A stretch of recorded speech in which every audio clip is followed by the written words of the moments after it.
Bueno, hoy tenemos el gran placer de tener la compañía de Germán Gallegos y Adrián Ahumada de Son Legal, una firma de abogados fiscalistas en México, grandes amigos de EFG y colaboradores.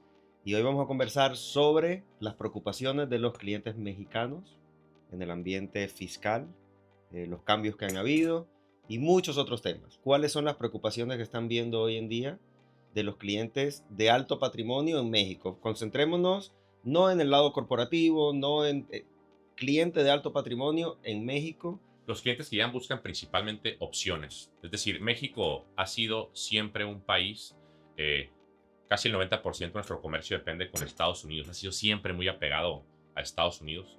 Hoy en día están buscando opciones y herramientas. Los servicios financieros como tal y de administración de alto patrimonio son una herramienta más. Entonces, ya las estructuras o la forma en que se administra el patrimonio, por lo menos en las familias mexicanas, se ha sofisticado. La situación política también del país ha sido cambiante. No quisiera decir ni mala ni buena porque no hay ningún gobierno absoluto. Pero es importante, ¿no? La realidad es que en México, yo diría, que a ver qué piensa Adrián, es un país que cada vez quiere recaudar más, es un país que cada vez es Bueno, es más normal, todos estricto, los países quieren pero a lo que me refiero, los controles cada vez son más estrictos, ¿no? sí. Cada vez la autoridad es más dura, ¿no? Los controles son mucho más. A ver, el tema de cómo funciona hoy el día el SAT en un sistema tan digitalizado, tan automatizado como el nuestro, pues hace también que operar y trabajar en México tenga su grado de complejidad. Acaba de suceder algo bastante delicado Sí. en México en el sector financiero. Algunas firmas han tenido problemas, no quisiera ni siquiera mencionar nombres acá, pero sabemos que hubo una explosión, una implosión en México, ¿no? De algunas firmas importantes. Eh, ¿Qué pasó? Sin entrar en detalle de las firmas y demás, pero cuéntenos un poco no solo qué pasó, sino cómo los clientes están reaccionando. Porque el cliente mexicano históricamente ha sido muy de institución financiera mexicana por la cercanía, ¿no? Correcto. ¿Cómo afecta esta situación? ¿Qué pasó? ¿Cómo afecta la situación? ¿Y cómo ven ustedes, digamos, los beneficios de una entidad como la nuestra de cara a esta situación que pasó en México? Básicamente fue porque no se tuvieron los cuidados necesarios al momento de conocer al cliente, el KYC, que le llamamos. Eso permitió que ciertos perfiles de clientes de riesgo que llevaban a cabo actividades ilícitas se colgaran de los bancos para operar. Una vez el gobierno de los Estados Unidos identifica estas operaciones, solicita al gobierno mexicano que intervenga en los bancos y tal cual. No solo fueron intervenidos, sino liquidados, cerrados. Wow, ok. Totalmente. Liquidados. Entonces, esto para el empresario mexicano. Dejan de existir. Dejan de existir. En consecuencia, eso para el empresario mexicano que confía su patrimonio en una institución financiera, un banco regulado, causó, digamos, prendió alertas y justo empezaron a buscar opciones fuera de México. No porque en México no las tengamos, pero a final de cuentas buscan opciones fuera que les garanticen no solo controles, seguridad, servicios de primer nivel, sino garantías de que están con una institución seria que va a cuidar su patrimonio, que es más importante para ellos y su familia, ¿no? Yo creo que el sentido fue un sentido de urgencia. Ok. Yo lo calificaría como un sentido de urgencia, Sí. derivado de la preocupación. De cosas que ya habían conversado en el pasado, tal vez, de estructurarse mejor. Sí, Ok. sí. Y buscaban opciones. Otra vez, eso es bien importante para el cliente mexicano, lo hemos visto, opciones. Es decir, yo además de México, ¿dónde más puedo voltear a ver? Ujú. Y fue lo que se tuvo que analizar, ¿no? En México, muchos clientes de alto patrimonio están buscando sacar hasta cierto punto parte del patrimonio, administrarlo fuera, Sí. y es donde se está buscando las alternativas que le permiten, ¿no? Jurisdicciones estables en el sistema financiero, pues Suiza, por supuesto, en primer lugar, los Estados Unidos, Sí. Canadá también, pero principalmente para nosotros es Estados Unidos y Suiza, sin duda. ¿Este fallo del sistema afectó las estructuras patrimoniales o no? Recordemos que los servicios financieros son un brazo operativo dentro de las estructuras patrimoniales. Es decir, el hecho de que tu banco te falle no necesariamente implica que se ponga en riesgo la estructura per se, pero sí su operatividad. Es decir, ¿Cómo así? Explícame. por muy bien hecha que esté su estructura, si no puedes disponer de los recursos que confiaste a un banco, en este caso, A un banco como a fiduciario. un banco Claro. como fiduciario Ajá. o en la operación del día a día, porque estos bancos que fueron intervenidos, pues no solo ofrecían servicios financieros, ofrecían banca comercial, ofrecían wealth management también, banca privada. Entonces, la intervención fue total sobre todos los servicios. Entonces, por supuesto que afectó la operatividad de las estructuras. Y una pregunta, hoy en día, ya hablando un poco de el interés que pueden tener los clientes de alto patrimonio en una entidad bancaria, ¿no? Que ustedes obviamente tienen ese diálogo también con sus clientes porque el cliente confía mucho en ustedes, o ustedes son un punto clave de todo lo que hace el cliente, o sea, la planificación fiscal, eh, importantísima, ¿no? Porque de ahí parte todo, y hay completa transparencia con tu abogado fiscal, Totalmente. ¿verdad? Entonces, en esa completa transparencia también se habla de, oye, ¿qué me recomiendas? ¿A qué banco voy? ¿Qué hago? Eh, Efecto Trump, México, Estados Unidos, ¿ustedes han visto un cambio ahora del cliente en interés sobre jurisdicción a Estados Unidos? ¿Sigue siendo Estados Unidos una jurisdicción preferencial? ¿O ven que de repente Suiza puede ser una solución, digamos, más viable para el cliente? De mi lado, yo te diría, Estados Unidos siempre va a ser, siempre va a Sí. ser la primera tendencia, no solo por la cercanía, sino por la estabilidad como país que tiene de la moneda hasta cierto punto, con sus matices. Pero sí se buscan opciones fuera, principalmente Estados Unidos, sin duda, pero sí se buscan también opciones fuera, diría yo. Sí, yo estoy de acuerdo. A ver, la realidad es que eh, para nosotros Estados Unidos es lo natural. Es lo natural.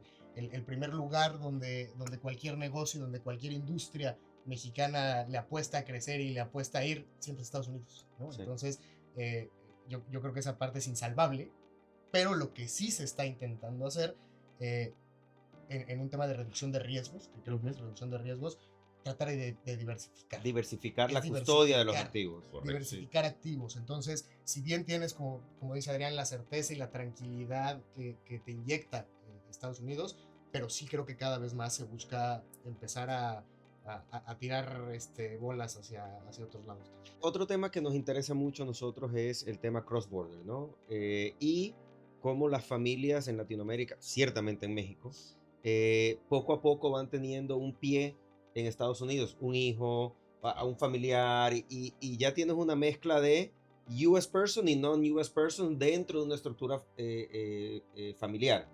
¿Cómo están viendo ustedes eso? ¿Cómo afrontan eso? ¿Y qué tipo de soluciones se le puede presentar a los clientes? Yo abriría esta parte con es una conversación que tenemos Adrián y yo seguido. Sí. La realidad es que parte de la planeación fiscal, ¿no? De la planeación patrimonial, de repente se va 3, 4, 5 pasos adelante, cuando el más importante de todos y del que tienes que partir es primero tu residencia fiscal. Es importantísimo, Sí. porque a partir de determinar tu residencia fiscal es que todo lo demás funciona o no funciona. Entonces, en el caso de México, ¿no?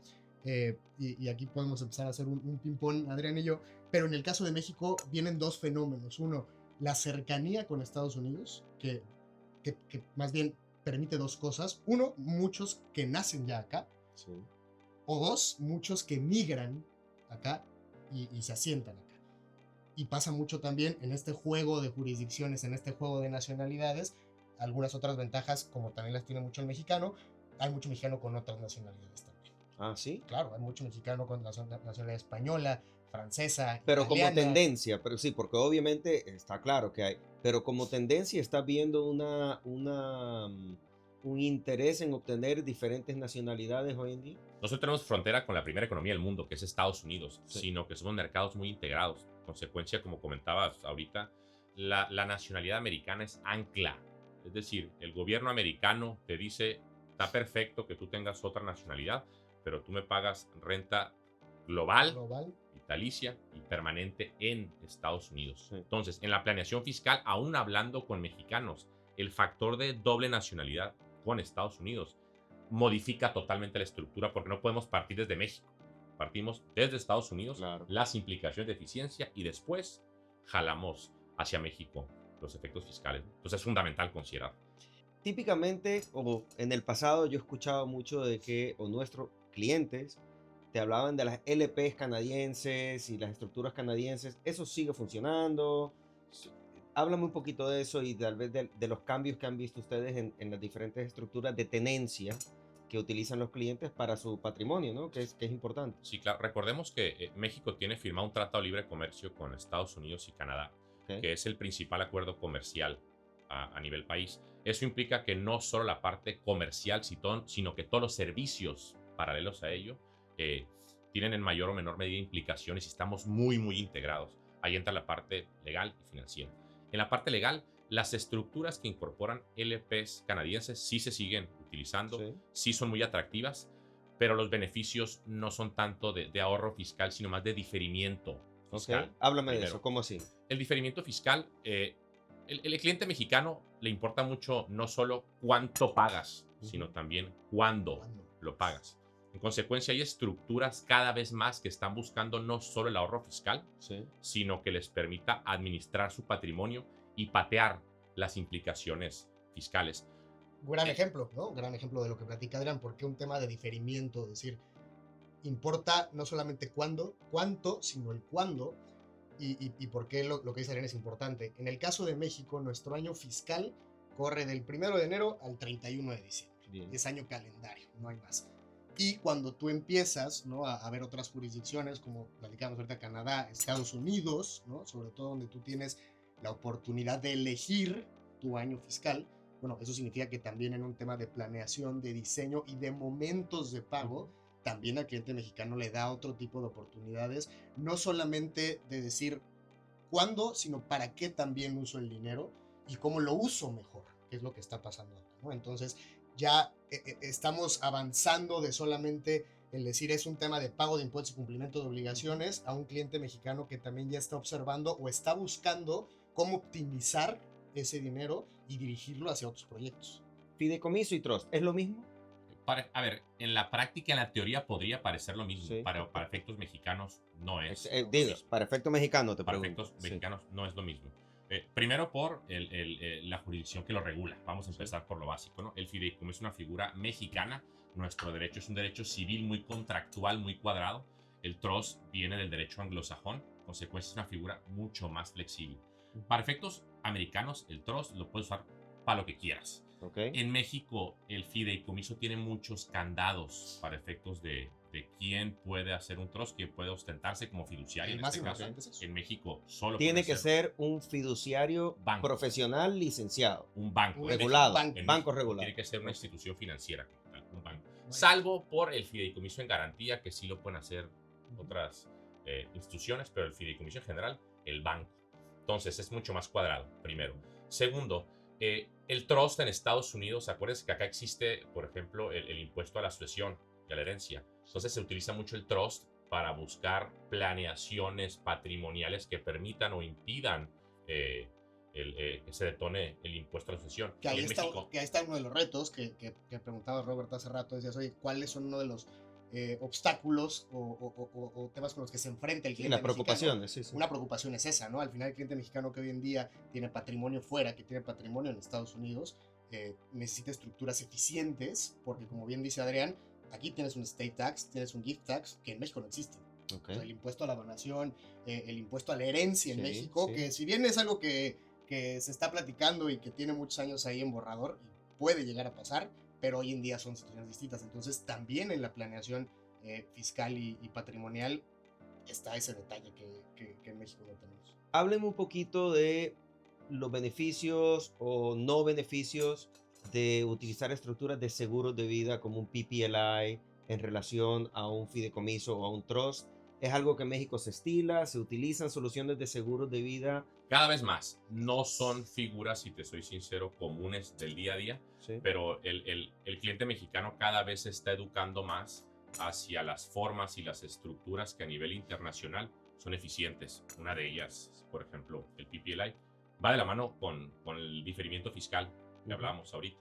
El PPLI es una estructura que te permite a nivel patrimonial administrar tu patrimonio, hacerlo eficiente y que no se te detonen efectos fiscales hasta en tanto no dispongas del patrimonio que está dentro del PPLI.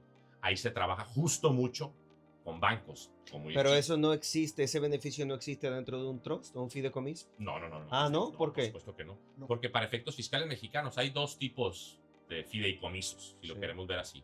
Que es el fideicomiso empresarial, que funciona como una empresa, es decir, el fideicomiso por sí mismo tiene ingresos, tiene gastos. Una entidad legal, independiente independiente. que termina el ejercicio Bien. fiscal y paga Sí. los impuestos a nombre y cuenta de fideicomitente y Ujú, fideicomisario. ujú. Funciona como una entidad. En el particular. cierre del año fiscal. En el cierre Cierra el año fiscal. fiscal. Ok. Y hay otros fideicomisos que no son empresariales, que se consideran transparentes para efectos fiscales. Es decir, todas las operaciones, ingresos y gastos se considera que lo recibe directamente fideicomitente y fideicomisario. Entonces, no funcionan los fideicomisos de saque para efectos de diferimiento fiscal en México. No. Más los PPLIC. Los PPLIC, Sí. correcto. Y Porque- no solamente diferimiento, también es un tema que se está utilizando mucho como planeación sucesoria. Obvio, claro, porque un PPLI es una póliza de seguro que tiene al final beneficiarios. A ver, estos son instrumentos, Sí. yo diría, más sofisticados. Sí. Ya son más sofisticados. Lo que bien decía Adrián ahorita, el tema de las pólizas en México había sido, o creo que hasta hoy todavía es plano, ¿no? O sea, mayormente plano, pero a cosa de estos últimos años se está haciendo ya mucho más complejo y funciona para esto. O sea, es un tema, lo que hemos dicho toda la plática, ¿no? Importa el cuándo pagas, pero también lo estamos empezando a utilizar para empezar a tener una planeación sucesoria y cuando venga la siguiente generación, el cambio sea mucho más ordenado, la Ujú. transición sea mucho más ordenada. ¿Qué recomendaciones le darías a un banquero, digamos, de cara a México hoy en día? ¿Qué recomendaciones le darían? ¿Cuáles son los beneficios? Ustedes conocen a EFG muy bien, entonces, ¿cuáles son los puntos clave que un banquero debe de resaltar sobre las capacidades de EFG, que ustedes las conocen, de cara a un cliente mexicano? Díganme los 3 puntos clave. Para mí los 3 puntos claves. Primero, la cercanía es fundamental. Cuando hablamos de las Américas, comentabas ahorita, hasta el tema cultural es fundamental en cualquier servicio, legal, financiero, bancario, contable, de seguro, la cercanía, número 1. Segundo, el margen de posibilidades, es decir, como especialistas que somos nosotros, cada quien en su área, es muy común que tú des por hecho que todo el mundo sabe Sí. lo que tú sabes. Sí. Tiene que ser muy transparente y ofrecer esas opciones. Y tercero, siempre también ser muy transparente con los pros y contras que ofrece cualquier producto financiero. Es decir, los riesgos que pudiera tener naturales de cualquier decisión de negocio y las ventajas que en ese sentido ofrece, ¿no? Entonces, repito, cercanía, número 1. Transparencia en el margen de posibilidades. Y tercero, transparencia igualmente en los riesgos y ventajas de los productos que ofrece. Y yo le agregaría una. Creo Ajá. que tenemos que ser más pedagógicos. Ajá, ¿cómo así? Creo que tenemos que ser más pedagógicos. Tenemos que apostarle a explicar mejor, a enseñar mejor, porque lo que dice Adrián es bien importante. Todos los que hacemos algo pensamos que el que está enfrente de nosotros sabe exactamente lo mismo. Entonces, creo que sobre todo en productos como este, que es al final manejo de tu dinero, manejo de tus recursos, de tus posibilidades, creo que mientras más le enseñemos al cliente y mientras mejor le expliquemos, creo que también le da un área de oportunidad al banco enorme. Otro elemento que para nosotros es importante es la colaboración con profesionales como ustedes, ¿no? De hecho, creemos mucho en atender los mercados locales latinoamericanos de la mano de profesionales. Es muy difícil para nosotros, sin tener presencia en México, sin tener presencia importante, competir con las grandes casas que están allá de toda la vida, ¿no? Entonces, de cara a la colaboración que pueden tener ustedes con bancos internacionales como profesionales, digamos, ¿qué es importante para ustedes? ¿Dónde piensan que EFG se destaca en ese sentido? Bueno, de cara nuestra es fundamental que quienes nos apoyan con servicios financieros y bancarios en general no solo dominen a detalle la parte que le corresponde, sino también que tengan un profundo conocimiento de estructuras legales en general que se utilizan. Fideicomisos, trusts, PPLIs, LPs canadienses, LLCs y corporaciones en general. Entonces, cuando el banquero demuestra de cara al cliente no solo dominar su parte, sino también tener conocimientos en la parte legal, fiscal y poder trabajar en colaboración con los especialistas, es un plus y un activo que es invaluable en realidad. Nos permite generar sinergias. Bueno, de cierta manera, EFG y nuestro equipo profesional, creo que eso es algo que nos destaca. Nosotros no solo entendemos muy bien las estructuras, sino que las promovemos. Somos fans, digamos, siempre estamos promoviendo la protección de los activos de los clientes, una organización sucesoria bien armada. Hacia allá quería ir yo. Claro. O sea, yo creo que una de las grandes ventajas que hemos encontrado en este partnership, ¿no? Con EFG es, yo le pondría la palabra integral. Creo que es muy integral lo que puedes encontrar en el sentido de lo que tú dices, ¿no? Al final, el acercarte con EFG no ha sido únicamente ir con quien tienes tu private banking y wealth management y nada más, sino un equipo mucho más complejo, mucho más completo, que te ayuda desde el propio diseño, ¿no? Desde el propio diseño hasta terminar de ejecutarlo. Entonces, creo que lo que dice Adrián es importante, ¿no? Es la capacidad de una institución como esta, que estas alianzas al final les sirvan para que su servicio sea mucho más integral. Por supuesto. No, y la mayoría de los bancos que vemos por ahí son muy tímidos al afrontar una estructura compleja, muy tímidos. Y los oficiales de cumplimiento a veces no entienden y se preocupan. Y es importante tener un equipo, un banquero, que entienda muy bien estas estructuras, que las pueda explicar a lo interno y que de alguna manera haga el proceso de onboarding, de abrir de cuenta, mucho más eficiente. Y eso solo lo logras entendiendo cada detalle y cada beneficio de cada parte de una estructura. Sí, o sea, hoy el conocimiento no puede ser aislado, ¿no? Hoy el conocimiento de materia no puede quedarse nada más en el servicio de lo que hace el banquero tradicional. Sí.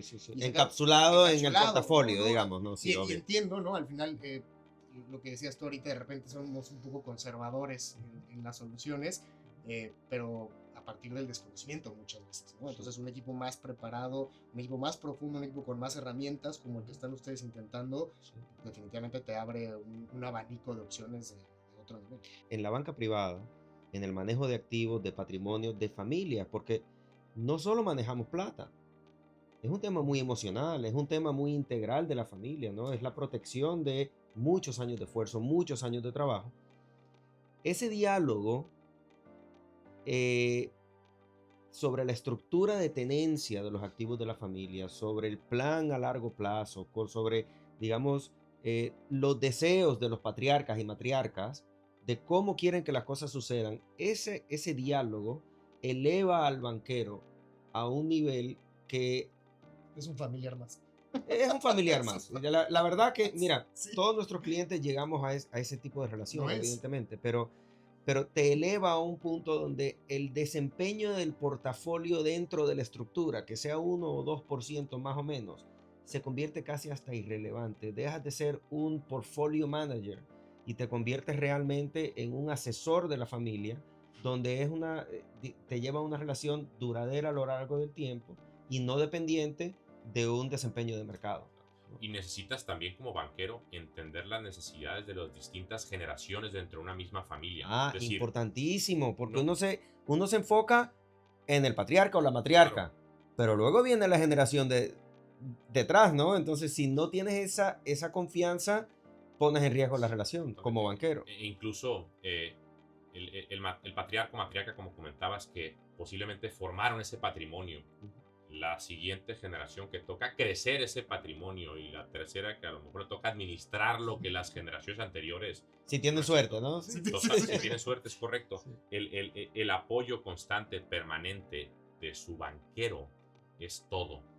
De las decisiones que se tomen en conjunto puede depender el éxito o el fracaso de la familia completa. Pero me voy más profundo, ¿eh? La realidad, a ver, esa siguiente generación no forzosamente tiene la misma visión ni los mismos intereses, ni va a juzgar el mismo papel en ese mismo negocio, ni en ese mismo patrimonio familiar. Entonces, nos pasa mucho, son 4 o 5 hijos, hay 2 hijos que están involucrados, hay otro que nada más, digamos, recibe beneficios de este lado, otro que tiene un interés completamente distinto y está desarrollando un negocio paralelo, pero al final muchos de esos recursos vienen de esa estructura original. Entonces, es una gama amplísima de posibilidades donde creo que el banquero tiene que tener la audacia y tiene que ser lo suficientemente versátil para entender que dentro de esa misma familia, que viene del mismo patrimonio, Sí. puede haber 5 proyectos de vida completamente Claro. distintos. Y son 5 proyectos de vida que tenemos que administrar, son 5 proyectos de vida que tenemos que estructurar y son 5 proyectos de vida que tenemos que proteger para que haya una tercera generación.